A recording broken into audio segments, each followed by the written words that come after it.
Hey everybody, good afternoon and welcome back. And you can see what we're doing today. We're doing a couple racks of St. Louis style cut ribs. Busted out the pit barrel. Actually busted out the, we might as well stick with the trend here, but the Tom Horsman modified pit barrel cooker.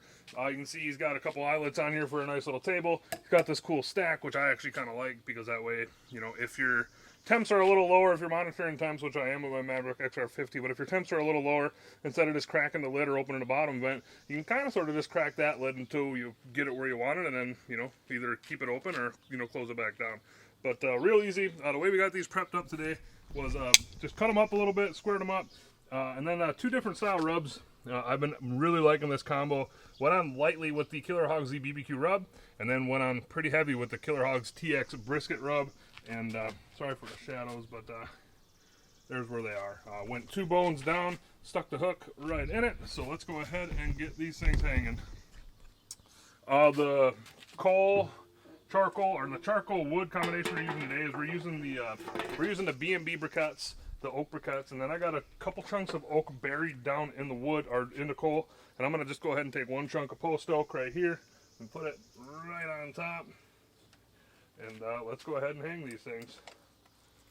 You got your little tool. You can do this by hand, or you can just use the tool. I like using the tool if I can find it. Sometimes I can't. Sometimes I can. We'll go ahead and put a rack right there.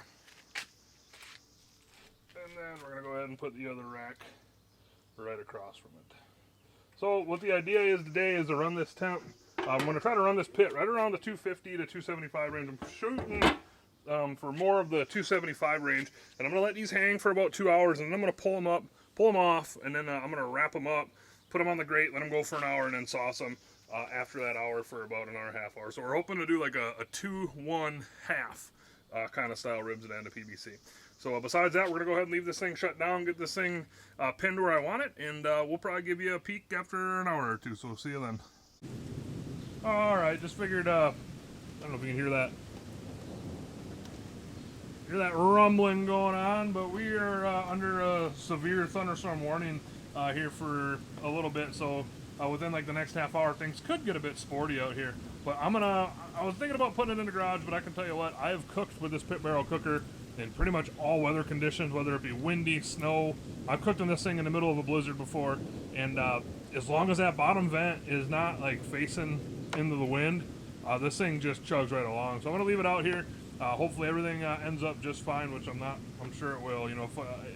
If it gets that bad, I can always move it into the garage.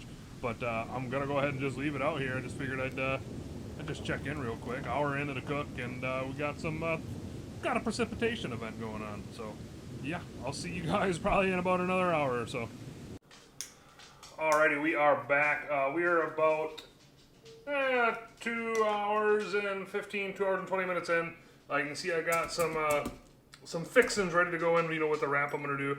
Basically what I got here is about 3 tablespoons of brown sugar, 4 tablespoons of butter, and then, this many things of honey.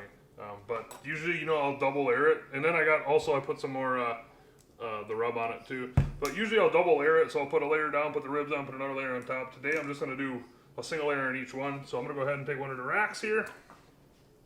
See, there it is, looking pretty good. We're going to put it meat side down, right onto the rib. And then you guys have seen me do this before. We're going to go ahead and just wrap this up nice and tight. And then this is going to go, I put the grate on the pit barrel cooker. This is going to go back on the pit barrel cooker, probably hoping for at least, it's going to go on for at least an hour. But if it's going to go on for longer than that, we'll leave it on for longer than that. But it's going to cook right on the grate, right over the coals. For another hour. So I'm going to get this rack done. I'm going to get the other rack racked up and back on the grill. And I'll pick back up when we're saucing them up. So we'll see you then. Alrighty, we are back. We've been on for about 3.5 hours, 2 hours on smoke, or 2-ish hours on smoke, 1-ish hours wrapped. Just got these things sauced up. Let's go ahead and take a peek at the ribs. I think I got a hand guy here today. Actually, we can get some assistance. Thank you. But there are the ribs. I understand you probably can't see them yet. There they be. You can see we got some pretty nice pullback going on. Sauce we're using tonight, not to be mistaken with honey, because this kind of looks like it's in a honey container, but we're using this Jethro's BBQ original BBQ sauce. It's package for Jetro's Barbecue, and it looks like it's made in Des Moines, Iowa. So pretty cool. We were at a grocery store in Estherville, Iowa, and the great Tom Horsman pointed this out, and it wasn't honey. So you know, his point is anything that's barbecue sauce that's in a honey jar has got to be good. So besides that, we're gonna go ahead and let these things set up. Got anything to say here? Thanks for watching. Thanks for watching. We'll pick back up one more time when it's time to eat. So we will see you then. Alrighty, we are back, and it is time to eat. Real quick, gonna go over the cook times. I think overall cook time on these was about 4 hours ish. I think, with all the taking the ribs off and putting them back on, the 1 or 2 times. But we did about 2 hours and 20 minutes hanging, and then we foiled them for about an hour and 10, and then I think we sauced them for about a half hour. So 2 hours and 20, hour 10, that's 3.5. Yeah, about 4 hours. But here's the final product. Look really good. You know, this sauce, I didn't notice it before I put it on, but this is a vinegar-based sauce. It's got a pretty loose consistency. But let's go ahead and cut into some of these and give them a try.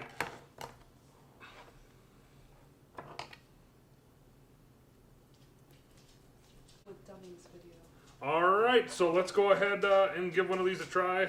Go ahead and take a peek at her. Right there. Whoops. Get that out of there. Nice, oops, sorry. There it is. Nice little smoke ring on it. Let's go ahead and give it a try. Wow.